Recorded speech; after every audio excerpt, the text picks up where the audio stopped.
Well, these claims coming as the whole nation searches for answers as to why Decarlos Brown and how he was released into the community after a lengthy criminal rap sheet. We looked into how accurate the president's claims are. Tonight, WCNC Charlotte's Megan Bragg verifies the North Carolina bail process and if criminals can be released without cash.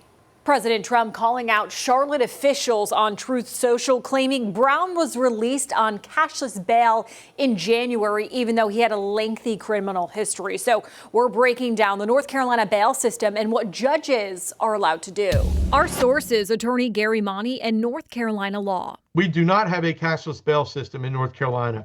We do have a law that will permit a judge to release a defendant without paying cash, so long as they have agreed to one of the other conditions that the statute sets forth. So while North Carolina has a money bail system, state law determines what court officials can consider when selecting the conditions under which a person is released before trial. Those include requiring a written promise to appear, an unsecured bond where the judge would set a value for the amount of money a person would be responsible for if they don't show up in court, placing a person in custody of a person or organization, requiring a person to provide money or property before the defendant is released, also known as a secured bond, or electronic monitoring system. State law requires judges to impose the first three options unless they determine the defendant poses a danger to the public.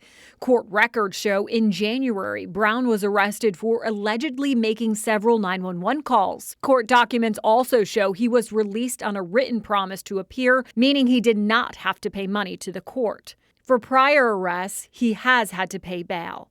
With your Verify, I'm Megan Bragg.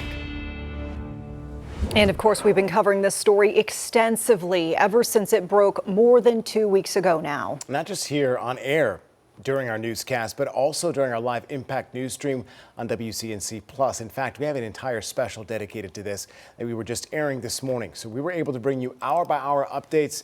We've been doing this every single day and stream you these news conferences and breaking details live, just like we did hours ago for the federal press conference you saw on our air. You can download WCNC Plus wherever you like to stream and start watching for free right now.